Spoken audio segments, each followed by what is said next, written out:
défilé, les pointeurs c'est aujourd'hui. D'accord. Qui est, si je ne me trompe pas, le secrétaire général de l'Association française du gaz naturel pour les véhicules. Il va nous expliquer ce que c'est, apparemment il a des sponsors.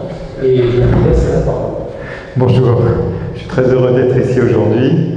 D'abord parce que c'est la montagne et j'aime beaucoup cette région. Et puis surtout parce que j'avais hâte de vous rencontrer. J'avais jamais entendu parler de ce groupe. Pas les deux micros parce que ça fait du larcène. D'accord. Ça suffit. Voilà, ça suffit. Vous m'entendez? Voilà. Donc je suis très content d'être là parce que j'avais hâte de vous rencontrer pour pouvoir échanger avec vous sur ce sujet qui est important, qui est la mobilité, n'importe comment on l'appelle. Voilà. Donc moi, je ne vais pas vous parler de la Zoé aujourd'hui. Je vais plutôt vous parler de la scénique de Monsieur Hulot quand il va en vacances chez son oncle. Voilà. Donc on est plutôt sur le véhicule plus classique. Et donc je représente en fait une association qui promeut le développement d'utilisation du gaz naturel et de son prolongement renouvelable, le biogaz, comme carburant. Alors je vais d'abord vous dire ce que c'est que le biogaz, parce que hier soir à table, j'ai discuté donc avec des gens fort sympathiques, dont certains ne savaient pas trop comment on produisait le biométhane, enfin si j'ai bien suivi ce qu'on me disait. Et donc en fait, vous savez que le gaz naturel, on va le chercher dans des régions où il est produit. On n'en a pas en France. Par contre, on peut produire notre propre méthane en France, la molécule CH4, avec la méthanisation des déchets fermentescibles. Qu'est-ce qu'on trouve comme déchets fermentescibles?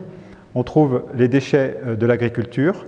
Donc on a les déchets d'agriculture plus les cultures intermédiaires entre deux cultures alimentaires. On peut reposer les sols, faire pousser des plantes qui vont enrichir le sol, et ces plantes, on peut les méthaniser et on obtient du méthane. Donc il y a les déchets, agricoles, il y a des déchets bien sûr alimentaires, il y a les déchets des boues de stations d'épuration, et il y a les déchets des industries agroalimentaires. Et avec tout ça, on peut faire du méthane d'origine renouvelable, puisque c'est de la valorisation des déchets. Voilà, c'est de ça que je vais vous parler aujourd'hui. C'est d'utilisation de ce biogaz, donc qui est le gaz naturel fossile, mais sous sa forme renouvelable. Alors cette association donc, a pour but de promouvoir cette solution de carburant. Eh bien aujourd'hui, alors il y a 4 ans, il n'y avait pas la moitié de ces entreprises qui étaient adhérentes à notre association. Je vous dis ça pour expliquer la dynamique très forte actuellement, et j'y viendrai tout à l'heure. Donc on retrouve bien évidemment en partie haute du schéma de grands énergéticiens. Depuis peu, nous avons même des pétroliers comme Total et Avia qui sont rentrés dans l'association et qui déploient des réseaux de stations.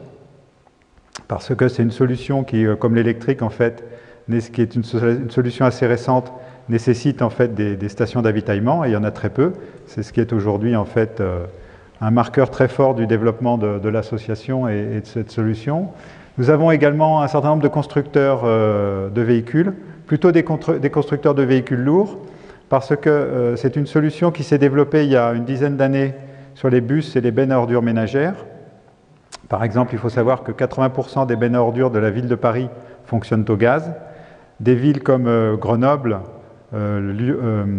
Nancy, Bordeaux, Strasbourg, Clermont-Ferrand, il y en a plus d'une vingtaine, fonctionnent avec des bus au gaz naturel aujourd'hui, au gaz naturel ou au biogaz. La ville de Paris, enfin la RATP également, développe une flotte de véhicules gaz et va en commander plus de 900 sur les 5 années qui viennent. Donc c'est une solution qui se développe très bien sur le transport collectif urbain, qui commence à se développer aujourd'hui, alors transport collectif urbain et collecte d'ordures ménagères avec des bennes. C'est une solution qui commence à se développer maintenant dans le transport de marchandises. Alors pourquoi c'est une solution qui est adaptée aux véhicules lourds? Parce que autant on l'a vu sur l'électrique, c'est une solution qui se développe bien sur le véhicule léger. Sur le véhicule lourd encore, on commence à parler de la commercialisation dans peu de temps de camions électriques. Ce sont des solutions qui coûtent encore cher. Et vous savez comme moi que le transport routier de marchandises est une activité où les marges sont très faibles et ne peuvent pas se permettre d'acheter des véhicules très chers. Voilà.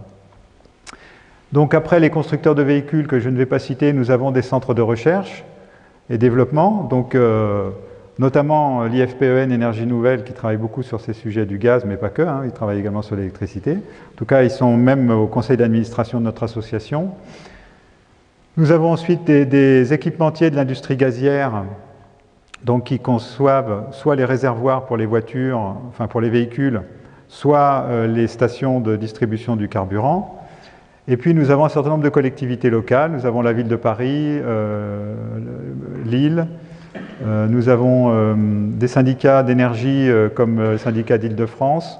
Nous avons des fédérations de transporteurs aussi, puis comme on se développe beaucoup dans le transport routier de personnes et de marchandises, on a les fédérations professionnelles, FNTR, FNTV et puis d'autres. Et puis, tout en bas de la diapositive, nous avons en fait un certain nombre de réseaux de bus, dont le réseau de Grenoble d'ailleurs, qui est membre de notre association et qui participe 2 fois par an aux réunions que nous organisons pour les exploitants de ces bus un petit peu nouveaux. Voilà.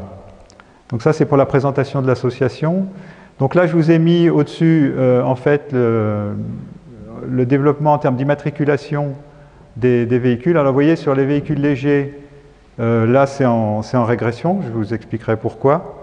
Il y a eu une époque où les pouvoirs publics et Gaz de France, ça s'appelait comme ça à l'époque, ont voulu développer cette solution sur les véhicules légers et ça a été un échec.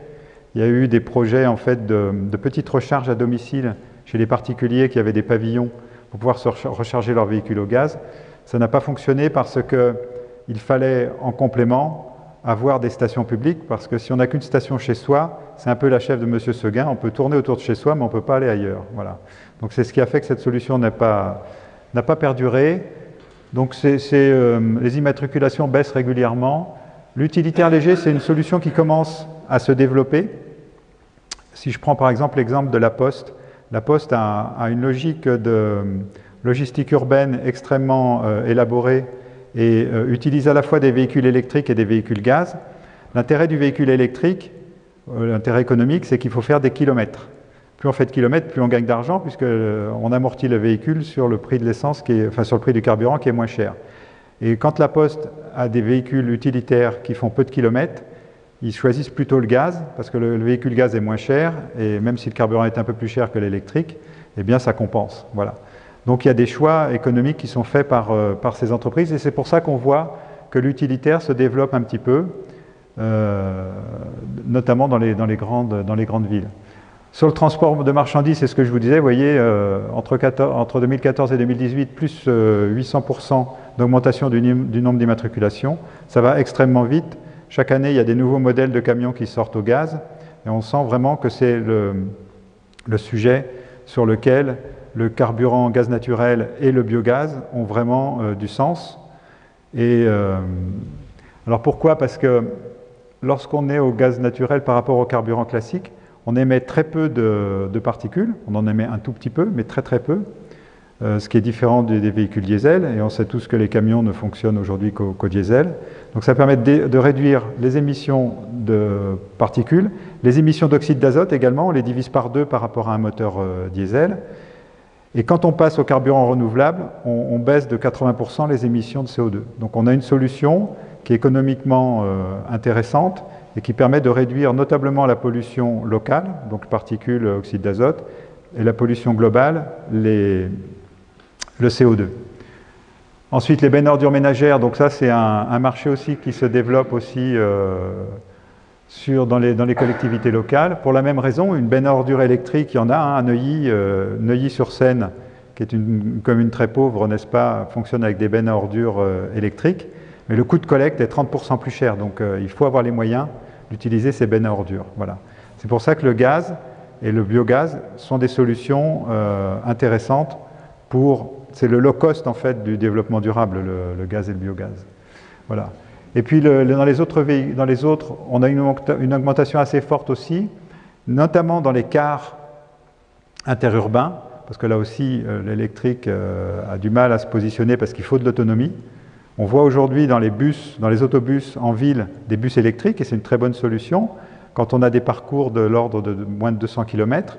Par contre, en interurbain, où il faut un kilométrage supérieur, 300-400 km, eh bien, le biogaz est une bonne solution. Et plusieurs régions aujourd'hui lancent des lignes interurbaines, comme Aix-Marseille par exemple, avec du gaz. Ou Rennes, il y a Rennes aussi, je suis breton, je devrais savoir ça. Il y a Rennes avec une ville aussi où ils ont lancé un bus au gaz. Voilà. Et il y a dans le transport public aussi, dans les travaux publics, pardon, donc, vous savez, les camions à benne, etc. C'est une solution très intéressante économiquement, parce que là, des camions de travaux publics à l'électricité, compte tenu du coût, puis de la charge emportée, etc., ce serait très compliqué à mettre en œuvre. Et le gaz est une solution qui se développe très bien sur les cars et les engins de travaux publics. Et c'est pour ça que sur cette dernière ligne, on voit aussi une augmentation très forte des immatriculations. Voilà. Bon, ce qui est en dessous, c'est ce que je viens de vous dire. Alors, au niveau des stations, et c'est là, en fait, que les choses ont changé depuis 4 ans. Si on avait voulu s'intéresser au marché des véhicules particuliers, pour le marché domestique, pour monsieur et madame tout le monde, il aurait fallu mettre un réseau de stations extrêmement important. Hein. On voit aujourd'hui que le GPL, par exemple, qui a à peu près 1700 stations en France, a du mal à exister, bon, pour plusieurs raisons, mais a du mal à exister, notamment parce que son réseau de stations n'est pas très fourni. Donc nous, sur le gaz, si on avait voulu adresser ce carburant sur le marché des particuliers, il aurait fallu mettre au moins 2000 stations, et ça aurait été un minimum, parce que personne ne veut faire des détours trop importants pour s'avitailler. Donc ceux qui ont des véhicules électriques savent bien de quoi je veux parler. Il faut vraiment une solution à proximité pour s'alimenter. À partir du moment où nous on est parti sur le marché des véhicules lourds, parce que c'était un marché en fait où il n'y avait pas d'énergie alternative crédible au diesel, à part le gaz, pour réduire toutes ces émissions de polluants, eh bien la rentabilité d'une station est beaucoup plus vite obtenue, parce que pour une station de véhicules légers, il faut à peu près 400 véhicules pour rentabiliser la station par jour. Pour une station de véhicules lourds, il faut 50 véhicules. Voilà. C'est plus facile de trouver 50 véhicules, notamment ce sont des flottes captives, donc si vous prenez un transporteur, il peut avoir une dizaine, une vingtaine de camions, vous trouvez quelques transporteurs et vous obtenez la rentabilité de vos stations. C'est pour ça que ça se développe aujourd'hui sur ce marché-là. Et donc on a des gaziers, des pétroliers, des syndicats d'énergie. Alors les syndicats d'énergie, ce sont en fait les structures intercommunales qui gèrent pour le compte des collectivités leur réseau d'énergie. Et ces syndicats d'énergie aujourd'hui se positionnent sur le développement de stations gaz et biogaz. Et puis les transporteurs eux-mêmes, on a des grands transporteurs qui font installer des stations chez eux, qui vont ouvrir à leurs collègues, mais dont ils sont propriétaires et qu'ils font exploiter ensuite par des gaziers.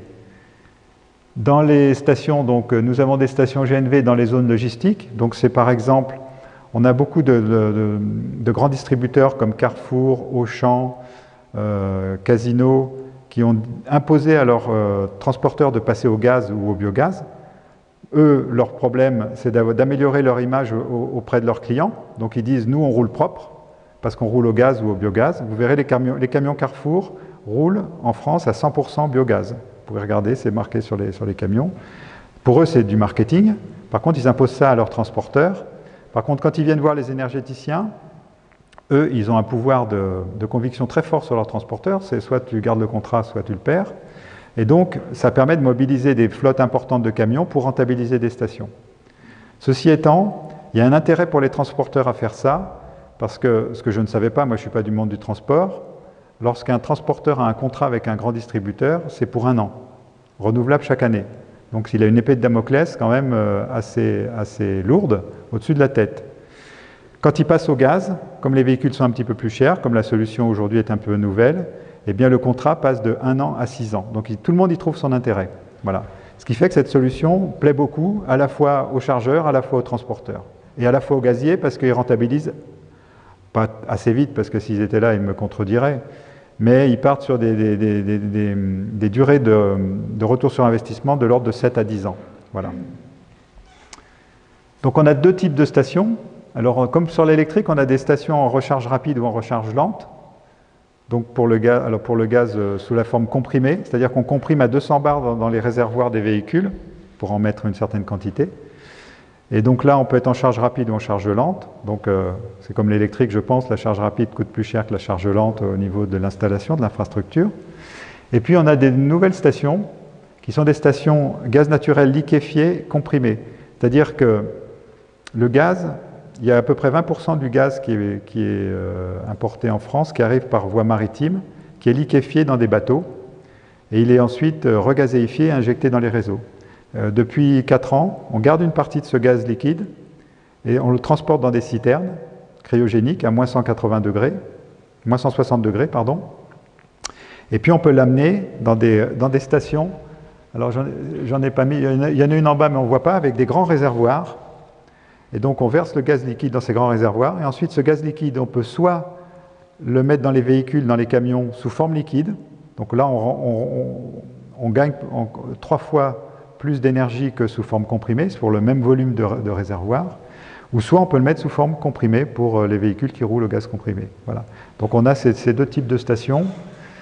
Et puis il y a eu fin 2014 une directive européenne qui a demandé aux États membres de définir une feuille de route à l'horizon 2020 et 2025 sur le développement de structures d'avitaillement pour les carburants alternatifs, que sont le gaz, l'électricité et l'hydrogène. Voilà. Pour le gaz, nous on avait produit notre feuille de route qu'on a présentée à l'État en disant, ben voilà, nous en 2020 on prévoit 250 stations d'avitaillement essentiellement pour les poids lourds, qui serviront ensuite pour les véhicules utilitaires et puis éventuellement pour des véhicules légers s'il y en avait. L'État a dit, oh là là, c'est trop ambitieux pour nous, on va se limiter à 80 points d'avitaillement sur la France en 2020, c'est ce qui est marqué ici.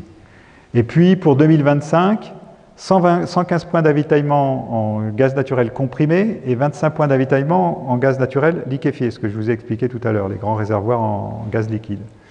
En fait, on s'aperçoit qu'en février 2018, on était déjà à 68 points d'avitaillement et qu'en fin 2019, on sera à 117 points d'avitaillement. Donc on a déjà quasiment atteint les objectifs de 2025, alors que l'État avait été très timoré sur le sujet, et je crois que ça a été la même chose pour l'électricité, pour le déploiement des bornes électriques et pour le déploiement des stations d'avitaillement en hydrogène. Voilà. Tout ça pour expliquer qu'aujourd'hui on a une dynamique très forte à laquelle